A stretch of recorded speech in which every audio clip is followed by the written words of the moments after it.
Hello दोस्तों, जैसा कि आप सभी जानते हैं, हम वर्तमान समय में स्पेशल हिंदी के तहत यूपीएसआई, यूपी पुलिस और एमपीएसआई में जिस संबंधित जो हिंदी आती है उस हिसाब से अब हम अपने यूपीएसआई में मूलतः तो हम यूपीएसआई के हिसाब से सिलेबस अपना प्रारंभ कर चुके हैं हिंदी पढ़ाना।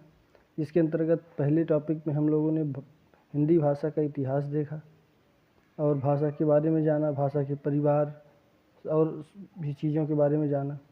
और उसी के तहत आज हमारा जो सेकंड वीडियो है यह है वर्णमाला के ऊपर। वर्णमाला बहुत ही महत्वपूर्ण है। इससे 2 प्रश्न, सिर्फ 2 प्रश्न 3 प्रश्न हर साल हमेशा हर बार पेपर में आते ही हैं। और क्योंकि हिंदी बहुत मार्क गेनिंग सब्जेक्ट है, इसलिए इसके एक भी प्रश्न न छूटे, इसलिए हमें इसको बहुत अच्छे से अध्ययन करना चाहिए, क्योंकि ये कम समय में और बढ़िया नंबर देता है। इसलिए इस क्रम में आज हम स्टार्ट करते हैं व्याकरण। थोड़ा सा हम व्याकरण के बारे में जानेंगे, फिर वर्णमाला टॉपिक शुरू करेंगे। व्याकरण जैसे जो शब्द है वह वी प्लस आ प्लस आकरण शब्द से बना है, जिसमें वी का अर्थ होता है विशेष, आ मतलब होता है प्रकार और करण मतलब होता है समझना। यानी विशेष प्रकार से समझना ही, किसी भाषा को विशेष प्रकार से समझना ही, भाषा को विशेष प्रकार से समझना ही व्याकरण है। भाषा को शुद्ध रूप से बोलना, पढ़ना, लिखना ही व्याकरण कहलाता है। अब व्याकरण के अंतर्गत वर्ण विचार, शब्द विचार और वाक्य विचार आते हैं। आज हम लोग वर्ण विचार को कंप्लीट करेंगे, जिसके अंतर्गत है वर्णमाला। माला का अर्थ होता है क्रमबद्ध समूह, और वर्ण की माला यानी वर्णों का क्रमबद्ध समूह। जो क्रमबद्ध और सुव्यवस्थित समूह को वर्णमाला कहते हैं। हिंदी वर्णमाला में वर्णों की कुल संख्या 52 है, जिसके अंतर्गत ये मूल वर्ण को आप ध्यान में दीजिए। ये मूल वर्ण की संख्या वैसे 44 होती है, और मानक वर्ण जरूर पूछता है, मानक वर्ण की संख्या 46 होती है। स्वर वर्ण 11 हैं और व्यंजन वर्ण 33 होते हैं। संयुक्त वर्णों की संख्या 4 होती है। अयोगवाह 2 वर्ण होते हैं, अंग और आह। द्विगुण वर्ण 2 होते हैं, ड़ा और ढ़ा। कुल मिलाकर जो वर्ण होते हैं वो होते हैं 52। वैसे इस समय सुनने में आ रहा है कि 53वां वर्ण भी ऐड हो गया, लेकिन यह है कि अभी हमारा जो है 52 ही सही है, 52 के साथ हम चलेंगे। वर्ण भाषा की सबसे छोटी लिखित इकाई होती है वर्ण, जिसका खंडन नहीं किया जा सकता। और जैसे आ है, ई है, ऊ, का के नीचे जब हलंत लग जाता है तो स्वर रहित हो जाता है। चा है, ये स्वर रहित है, ये सब वर्ण है। जिन वर्णों का खंडन किया जा सकता है उसे रूढ़ वर्ण कहते हैं। जैसे बड़ा आ है, बड़ी ई, बड़ा ऊ, का, चा, टा, ये इन सब में स्वर सहित है, इसलिए इनका भी खंडन किया जा सकता है। वर्ण भेद, वर्ण भेद के अंतर्गत स्वर वर्ण आते हैं और व्यंजन वर्ण। स्वर वर्ण वे हैं जो स्वतंत्र रहते हैं। स्वर का अर्थ है जिन वर्णों का उच्चारण स्वतंत्र रूप से किया जाता है उसे स्वर वर्ण कहते हैं। जैसे अ, आ, ई, उ, ऋषि, ए, ओ, औ। और ये अंग और आह, ये अयोगवाह के अंतर्गत आते हैं। मात्रा स्वरों के प्रतिनिधित्व करने वाले जो स्वरूप हैं उनको मात्रा कहते हैं। मात्रा की संख्या 10 होती है, क्योंकि जो छोटा आ है ये अमात्रिक होता है, और बाकी तो आप सब जानते हैं कि अंग और आ अयोगवाह हो गया, तो इसलिए कुल 13 थे, इसमें 10 बचे, ये मात्रा होती हैं। और छोटा आ अमात्रिक होता है।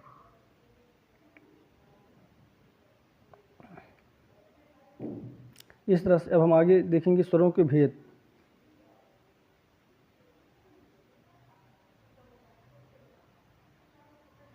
स्वरों के भेद कई प्रकार से हैं। जैसे मात्रा या उच्चारण में लगने वाले समय के आधार पर स्वर भेद। इसमें है ह्रस्व स्वर, दीर्घ स्वर और प्लुत स्वर होते हैं। यह मात्रा या उच्चारण में लगने वाले समय के आधार पर स्वर भेद है। इसमें ह्रस्व स्वर में जिसके उच्चारण में बहुत कम समय लगता है, इसके या 1 सेकेंड लगता है। इसमें इसके अंतर्गत आता है छोटा आ, छोटा ई, छोटा ऊ और ऋषि। इसको एक मात्रिक या मूल स्वर भी कहते हैं। ये सब बहुत इंपॉर्टेंट है। मूल स्वर की संख्या कितनी होती है? 4 होती है, आ, ई, ऊ और री। और दीर्घ स्वर जिनके उच्चारण में ह्रस्व से 2 गुना समय लगता है।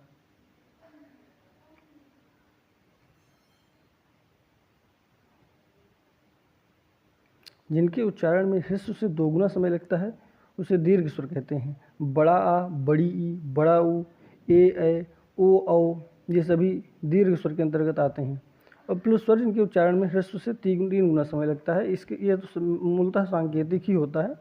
जैसे राम बड़ा की मात्रा को और देर तक खींचते हैं, इसी तरह। और ये जो द्विमात्रिक स्वर या दीर्घ स्वर है, इसमें ये 7 होते हैं, जिसमें अब जाति के आधार पर स्वरभेद, जाति के आधार पर स्वरभेद 2 प्रकार के, जिस तरह से हमने देखा मात्रा उच्चारण स्थान में लगने वाले समय के आधार पर 3 प्रकार के हैं, उसी तरह जाति के आधार पर स्वरभेद 2 प्रकार के हैं, सजाति और विजाति। सजाति ये होता है जब समान जाति के वर्णों के मेल से बने जो वर्ण हैं उनको सजातीय वर्ण कहते हैं, और जो असमान जाति के वर्णों के मेल से बने हैं वर्ण हैं उनको विजातीय कहते हैं। जैसे समान जाति में सजातीय में देखेंगे तो बड़ा आ, बड़ा ई, बड़ा ऊ है, क्योंकि ये छोटा छोटा प्लस छोटा में से मिलता है, और छोटी प्लस छोटी से बनता है बड़ी ई, और छोटा ऊ प्लस छोटा ऊ से बड़ा ऊ बन जाता है। मूल दीर्घ स्वर की संख्या 3 होती है। और विजातीय में ए, ऐ, ओ, औ आता है, क्योंकि यह सभी असमान स्वरों के मेल से बनते हैं, इसलिए इन्हें संयुक्त स्वर भी कहते हैं, और ये विजातीय स्वर इसलिए इसको कहते हैं। उच्चारण स्थान के आधार पर स्वरभेद। अब 2 प्रकार हम लोग देख चुके, तीसरा है उच्चारण स्थान के आधार पर स्वरभेद। उच्चारण स्थान के आधार पर स्वरभेद 6 है, जिसमें क्या है कि छोटा आ और बड़ा आ का उच्चारण कंठ, और छोटी ई और बड़ी ई का उच्चारण स्थान तालु है, और छोटा ऊ और बड़ा ऊ का उच्चारण स्थान ओष्ठ है। खैर ये हम ट्रिक से एक देख लेंगे तो ये बहुत आसानी से याद हो जाएगा हमें। बाकी छोटे री का उच्चारण स्थान है मूर्धा, और ए और ए कंठ तालु, ओ और औ कंठोष्ठ है। री बनता है रा और ई के मेल से, इसीलिए री को अर्धस्वरीय स्वर बोलते हैं। मात्रा के रूप में रेप की मात्रा इस्तेमाल की जाती है, जैसे कर्म है, कार्य है, आशीर्वाद है। और आगत स्वर वर्ण, आगत स्वर वर्ण या कह सकते हैं ये जो आ है इसको अंग्रेजी भाषा का वर्ण है। मुख विवर कम खुलता है, आफर, काफ़ी, टाप, कॉपी, चाप, ये सब इसके उच्चारण वो हैं, एग्जाम्पल हैं। जीभ की क्रिया के शीलता के आधार पर स्वरभेद। जीभ की क्रियाशीलता के आधार पर 3 प्रकार के हैं, अग्रसर स्वर, मध्य स्वर, पश्च स्वर। अग्रस्वर जिन वर्णों का उच्चारण जीभ के अग्रभाग से होता है, जैसे ई, ए, ऐ, री। आप चेक भी कर सकते हैं, इनकी संख्या 5 होती है, ये भी सब ध्यान में रखना होगा कि अग्रस्वर 5 हैं, छोटी, बड़ी, ए, ऐ और सी। मध्य स्वर जिनका उच्चारण जीभ के मध्य भाग से होता है, मध्य स्वर कहलाता है। इसमें केवल अंतर्गत एक ही है, छोटा आ। इसको उदासीन, अमात्रिक, मृत या शहीद स्वर भी कहते हैं, मध्य स्वर। इस तरह अब पश्च स्वर, पश्च स्वर जिनका उच्चारण जीभ के पीछे वाले भाग से होते हैं, ये इनकी संख्या 6 है। बड़ा आ और अ है, छोटा ऊ, बड़ा ऊ और ओ और औ है, इनकी संख्या 6 हो गई, पश्च स्वर। उसके बाद वर्तुल, वृत्त या ओष्ठाकृत के आधार पर स्वरभेद। वर्तुल इसके आधार पर 2 प्रकार के होते हैं, वर्तुल या वृत्तमुखी और अवर्तुल या अवृत्तमुखी। जिन वर्णों के उच्चारण में ओष्ठाकृत गोल हो जाए, छोटा ऊ, बड़ा ऊ, ओ, औ और आ, ये सभी वर्तुल या वृत्तमुखी स्वर हैं। और जो अवर्तुल अवृत्तमुखी, जिन वर्णों के उच्चारण में ओष्ठाकृत गोल न हो, छोटा आ, बड़ा आ, ई है, ए, ऐ है, ये सब आवृत्तमुखी है, जिनके वर्णों के उच्चारण में ओष्ठाकृत गोल नहीं होती है। अतः ये 5 तरह से हम लोगों ने देख लिया स्वर का विभाजन। अब अयोग वाह है। अयोग वाह मतलब है कि आ प्लस योग प्लस वाह से बना है अयोग वाह। आ का अर्थ है नहीं, योग का अर्थ है साथ, और वाह का मतलब वहन करने के, चलने के। अर्थात जो वर्ण स्वर या व्यंजन के साथ चलने योग्य ना हो उसे अयोग वाह कहते हैं, वर्ण कहते हैं। जिन वर्णों का प्रयोग स्वर और व्यंजन के बाद किया जाता है उसे अयोगवाह कहते हैं। हिंदी के जो पाणिनि आचार्य किशोरीदास वाजपेयी हैं, उन्होंने अयोगवाह ध्वनियों की संख्या 2 बताई है। इसके अंतर्गत अंग अनुस्वार है और आहा विसर्ग है, जिसमें अंग में ध्वनि नाक और वायु मुख से निकलती है, और आहा में विसर्ग में उच्चारण स्थान कंठ होता है इसका। और इसके ऊपर सिरोरेखा का प्रयोग नहीं होता है, जैसे निह और शुल्क में ऊपर सिरोरेखा आह के ऊपर नहीं है। विसर्ग के ऊपर हम जो है शुद्ध लिखने के लिए इस पर सिरोरेखा का प्रयोग नहीं करते हैं। हिंदी शब्दकोश में स्वर वर्ण का क्रम, हिंदी शब्दकोश में स्वर वर्ण का जो क्रम है वो अंग से शुरू होता है, अंग, फिर आहा, फिर छोटा आ, बड़ा आ, फिर उस औ है, फिर आ आता, बड़ा आता है। इस तरह से क्रम जो चलता है, ये स्वर वर्णों का खैर क्रम है। इसके बाद जो सारे बचते हैं स्वर वर्ण, छोटी ई बड़ी, छोटा ऊ बड़ा, वो सब उसी क्रम में रहेगा। ये सब पहले आ जाएंगे बस। सभी स्वर अल्प प्राण तथा सघोष ध्वनि कहलाते हैं। अभी हम आगे देखेंगे अल्प प्राण और सघोष, बाकी जानते रहें कि सभी स्वर अल्प प्राण और सघोष ध्वनि होते हैं। अब आते हैं हम लोग व्यंजन वर्ण पर। जिन वर्णों का उच्चारण स्वर की सहायता से किया जाता है उसे व्यंजन वर्ण कहते हैं। व्यंजन वर्ण के 3 भेद होते हैं, स्पर्श व्यंजन, ऊष्म व्यंजन और अंतस्थ व्यंजन। जैसे स्पर्श व्यंजन, अभी हम देखें, स्पर्श जो व्यंजन है इसको वर्गीय व्यंजन या उदित व्यंजन भी कहते हैं। इसमें इसके अंतर्गत आते हैं जैसे कि इसमें 5 वर्ग हैं, का वर्ग, चा वर्ग। क्या है कि इसका नामकरण जो है पहले अक्षर के स्थान मतलब के नाम पर इसका नामकरण किया जाता है। का वर्ग है का ख गा घ अंगा, और चा है, चा वर्ग है चा छ जा झ इया, और टा वर्ग है टा ठ डा ढा अड़ा, और ता वर्ग है ता थ दा थ ना, पा वर्ग है पा फ बा भ मा। ये ओष्ठ और इन सभी का उच्चारण स्थान भी दिया गया है। का वर्ग का उच्चारण स्थान कंठ है, चा वर्ग का उच्चारण स्थान तालु। ये खैर ये हम ठीक से जब देखेंगे तो सब बहुत जल्दी याद हो जाएगा। टा वर्ग मूर्धा है, ता वर्ग दंत है, पा वर्ग ओष्ठ है। और उसके बाद जब हम देखेंगे जो यारा लावा है ये अंतस्थ व्यंजन है, और ये सा सा साहा जो है ये ऊष्म व्यंजन है, इसमें गर्म श्वास बाहर निकलती है। और ये छ त्र ज्ञ और स्र ये संयुक्त व्यंजन होता है, और ड़ा और ढा उच्छिप्त व्यंजन होता है। संयुक्त व्यंजन, संयुक्त व्यंजन जब एक स्वर रहित व्यंजन स्वर सहित व्यंजन से मिलता है तो उसे संयुक्त व्यंजन कहते हैं।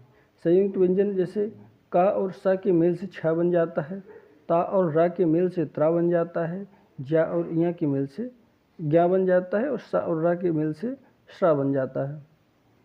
शब्द इसीलिए जब शब्दकोश के अनुसार हम व्यंजन का क्रम निर्धारित करते हैं तब का के बाद छ आ जाता है, क्योंकि ये का और सा के मेल से बना है। फिर खा आता है, और जा के बाद ज्ञा आ जाता है, क्योंकि जा और इया के मेल से ज्ञा बना है। और ता और के बाद त्रा आ जाता है, क्योंकि ता और रा के मेल से त्रा बना है। और सा और शा के बीच में श्रा आ जाता है, क्योंकि सा और रा के मेल से श्रा बन जाता है। इसीलिए तो यह भी हम याद रखेंगे, क्योंकि शब्द को उसके अनुसार शब्दों को अरेंज करने के लिए आ जाता है। तो उसमें क्या होता है कि यह क्रम हमें ज्ञात होना चाहिए। तद्भव तत्सम, तद्भव तत्सम के बाद में खैर ये छोटी सी चीज़ केवल एक लिखी हुई है कि क्षेत्र और खेत, जैसे कि क्षेत्र का प्रयोग हो जाता है तत्सम में, और खेत ये तद्भव है। तत्सम रूप तद्भव रूप, नक्षत्र जैसे है ये तत्सम हो जाता है, और नखत जो है ये जो देसी आम भाषा है उसमें नखत हो जाता है। पत्र और पत्ता हो जाता है। आगत व्यंजन वर्ण, जो राजा शिवप्रसाद सितारे हिंद जो हैं इन्होंने आगत ध्वनियों की संख्या 5 बताई है, जिसके अंदर इसके नीचे कुछ नहीं होता, नुक्ता लगा दिया जाता है। का, ख, ग, जा और फा, ये सब अरबी फारसी वर्ण होते हैं। और ये अगर सिरोरेखा, अगर हम लोग ये बिंदु का ध्यान दें तो जब बिंदु सिरोरेखा के ऊपर लगता है, ये सिरोरेखा होती है जो लाइन है, ये जो खड़ी पाई होती है कहा जाता है, जो नीचे वाली लाइन है, ऊपर जो बिंदी है उसको अनुस्वार कहते हैं। यहाँ पर ये नासिक या अंगा के लिए होता है, और ये खड़ी पाई है, और ये नीचे वाला द्विगुण या उच्छिप्त व्यंजन कहते हैं जब नीचे बुंदी लग जाती है तो, और इधर साइड जब लगती है तो ये नुक्ता कहते हैं। फिर है व्यंजन वर्ण। व्यंजन वर्ण क्या है कि वर्गीय, अब इनका मतलब कि एक रिवीजन है कि वर्गीय व्यंजन 25 हैं, अंतस्थ व्यंजन 4 हैं यार अलावा, उस व्यंजन सहसाहा 4 हैं, और संयुक्त व्यंजन 4 हैं, छात्रा ज्ञा और श्रा। अंतस्थ व्यंजन में अब इसको उच्चारण स्थान को याद करने के लिए बहुत आसान है, मतलब ट्रिक है एक तरह से। यारा ला और वाह है, और उस व्यंजन सा सा और हा है, तो इसमें या और सा का उच्चारण स्थान सेम है, रा और सा का सेम है, ला और सा का सेम है। इस तरह से जैसे खैर ये है कि जब हम अभी ट्रिक से देखेंगे तो ये उच्चारण स्थान तो खैर हमें बहुत जल्दी याद हो जाएगा। या और सा का उच्चारण स्थान तालु है, रा और सा का मूर्धा है, एक बार देखते चले बस। ला और सा का दंत है, वा का दंतोष्ठ है, और हा का कंठ है। और हा के बारे में थोड़ा सा जान लेंगे, क्योंकि यह काकल्य ध्वनि या कर्कश ध्वनि या स्वरयंत्र मुखी भी होता है। हाँ, अब अर्धस्वरीय व्यंजन के बारे में जानकारी लें। जैसे अर्धस्वरीय स्वर हमने री को देखा था और रा और ई के मेल से बना था, उसी तरह जिन वर्णों का उच्चारण स्वर और व्यंजन के मध्य से होता है उन्हें उसे अर्धस्वरीय व्यंजन कहते हैं, जैसे या और वा, क्योंकि आ और ई के मेल से या बन जाता है, आ और उ के मेल से वा बन जाता है। सभी व्यंजनों को 8 भागों में बांटा गया है। व्यंजन को 8 भागों में बांटा गया है। पहला है स्पर्श व्यंजन की 25 आ जाते हैं का वर्ग से पा वर्ग तक। स्पर्श संघर्षी व्यंजन ये च, छ, जा और झा को कहा जाता है, इसको घर्षण व्यंजन भी कहते हैं। और संघर्षहीन व्यंजन इसे अंतस्थ व्यंजन कहते हैं, या रा ला और वा। और संघर्षी व्यंजन होता है स, स, सा और हा। और पंचमाक्षर कहते हैं जो हमारी ये सभी 5 वर्गीय व्यंजन हैं, इसके जो अंतिम अक्षर हैं इनको अंगा, या और णा और ना और माँ को नासिक या अनुनासिक हैं, इनको जो है ये 5वां है। और 6वां है लुंठित व्यंजन। प्रकंपित या लुंठित व्यंजन रा को कहा जाता है। यह भी डायरेक्ट पूछ लेता है क्वेश्चन। पार्श्विक जो व्यंजन है ला, जिसमें वायु जो है जीभ के अगल बगल से निकल जाती है, पार्श्विक व्यंजन है ला। द्विगुण व्यंजन है ड़ा और ढ़ा, ये उछला फेंका या ताड़नजात वर्ण है, ये द्विगुण वर्ण है, इसको कहा जाता है। वायु प्रक्षेप या प्राण के आधार पर स्वरभेद, अभी ये से बहुत इंपॉर्टेंट है। वायु प्रक्षेप या प्राण के आधार पर वर्णभेद। अल्प प्राण और महाप्राण। अल्प प्राण में क्या होता है, 2 प्रकार होते हैं, अल्प प्राण और महाप्राण। वायु के आधार पर अल्प प्राण में क्या होता है कि जिन वर्णों के उच्चारण में मुख से कम आवाज़ हवा बाहर निकलती है, आवाज़ क्या लिखा है लेकिन यही कि हवा बाहर निकलती है, उसे हम अल्प प्राण कहते हैं। इसके अंतर्गत जैसे अभी हमने वर्गीय व्यंजन देखा था, उसके अंतर्गत 5 वर्ग थे, मतलब कि का वर्ग, चा वर्ग, टा वर्ग, ता वर्ग और पा वर्ग ये थे आते थे। इनका जो 5-5 का क्रम होता है, जो पहला, तीसरा और 5वां अक्षर है, जैसे का है, गा है और अंगा है। और अंतस्थ व्यंजन है हमारा, और सभी स्वर वर्ण ये अल्प प्राण होते हैं। इसीलिए अल्प प्राण की जो संख्या है 5 तिहाई 15 ये हो जाता है, ये 3 और इंटू 5 इनका हो जाता है 15, और 4 ये अंतस्थ व्यंजन 19 हो जाते हैं, और सभी स्वर क्योंकि हैं तो 11 होते हैं स्वर, तो इसलिए 30 हो जाते हैं अल्प प्राण की संख्या। फिर महाप्राण। महाप्राण में क्या होता है कि जिन व्यंजनों के वर्णों के उच्चारण में मुख से अधिक वायु बाहर निकलती है उसे महाप्राण कहते हैं। जैसे प्रत्येक जो वर्ग का जो 1, 3 और 5 हमने अल्पप्राण में देख लिया था, तो दूसरा और जो चौथा वर्ग का वो जो अक्षर बचा था वह होता है और सा और हा, ये जो हमारा संघर्षी व्यंजन है यह भी इसके अंतर्गत आता है। इसलिए और एक चीज़ जानने की ज़रूरत है कि 2 महाप्राण वर्णों का उच्चारण एक साथ नहीं किया जाता। किसी कोई भी शब्द जब हम बनाते हैं उसमें लगातार 2 महाप्राण वर्णों का उच्चारण नहीं करते हैं। अब देखेंगे हम लोग घोषत्व के या झंकार, नाद या कंपन के आधार पर वर्णभेद। जब घोष या नाद या झंकार निकलती है, झंकृत स्वर निकलता है, तो उसे उसके आधार पर 2 प्रकार के हैं, घोष या सघोष उसको कहते हैं। एक होता है अघोष, जिसमें घोष नहीं होता। जो झंकार सहित होता है वो सघोष है, जो झंकार रहित होता है वह अघोष है। अब जैसे इसकी डेफिनेशन में देखें तो जिन वर्णों के उच्चारण में स्वर तंत्रिका झंकृत होती है उसे सघोष वर्ण कहते हैं। इसमें आते हैं जैसे किसी वर्ग में, जैसे हम लोग अल्पप्राण में देखा था कि 1, 3 और 5, उसी तरह इसमें क्या होता है कि 3, 4 और 5, पहला दूसरा तो अघोष है, और सघोष में तीसरा, चौथा और 5वां अक्षर आ जाता है। सभी वर्गों में ये अप्लाई होता है। 5 तिहाई 15 हो जाते हैं ये भी। और या, र, ला और वा तो होता ही है अंतस्थ व्यंजन, इसमें हा भी एक ऐड हो जाता है, तो इसीलिए और सभी स्वर वर्ण तो सघोष होते ही हैं, इसलिए कुल इनकी संख्या 31 हो जाती है। अघोष वर्ण। अघोष वर्ण या जिन वर्णों के उच्चारण में स्वर तंत्रिका झंकृत नहीं होती है उसे अघोष वर्ण कहते हैं। जैसे पहले प्रत्येक जो वर्ग का है उसका पहला और दूसरा अक्षर, यानी 5 वर्ग हैं तो 5 दूनी 10 ये हो जाते हैं। और सा आता है क्योंकि ये तीनों सा इसके अंतर्गत आते हैं अघोष के अंतर्गत। हा नहीं आता है क्योंकि हा सघोष होता है, इसलिए इनकी संख्या कुल 13 होती है। अब वर्ष व्यंजन बहुत पूछता है, और ये स, र, ल, न और जा, इसको कहीं कहीं अलग अलग लिखा रहता है, लेकिन मूलतः इन्हीं को हम कंक्लूड करेंगे। स, र, ल, न और जा ये वर्ष व्यंजन के अंतर्गत आते हैं। हिंदी के नवीन वर्ण जो हैं ये ख, झ और भा को कहा जाता है, क्योंकि ये ख, झ और भा जो है ना, इसकी जो डिज़ाइन है उसमें थोड़ा चेंजिंग किया गया है। जैसे ख की लाइन को मिला दिया गया है और झ को भी मिला दिया गया है, और भा में ऊपर डैश छोड़ा जाता है बॉइंट के बगल से, इसलिए इसको हिंदी के नवीन वर्ण कहा जाता है। अतः आपने देखा कि आज का टॉपिक यहाँ से हमारा कंप्लीट होता है, और बाकी अभी इसके बाद सिलेबस डिस्कशन करेंगे जो भी यूपीएसआई का है। और अब केवल हमारी बचेगी एक एक टॉपिक करके हम लोग कंप्लीट कर देंगे और उसके बाद फिर हमारी होगी प्रैक्टिस। मूलतः मार्क्स जो है प्रैक्टिस से ही बढ़ते हैं, क्योंकि जब रिवीजन और प्रैक्टिस जब हम करते हैं उसी से हमारी जो है मार्क्स इंक्रीज होता है। इसीलिए धन्यवाद आज की क्लास के लिए और बाकी अगर कोई कमी लगे तो आप लोग ज़रूर अपने सुझाव दें। और बाकी यह है कि हमने किसी भी पॉइंट को छोड़ा नहीं है, वर्णमाला से अब इसके बाहर कहाँ से ही प्रश्न आएगा। ठीक है।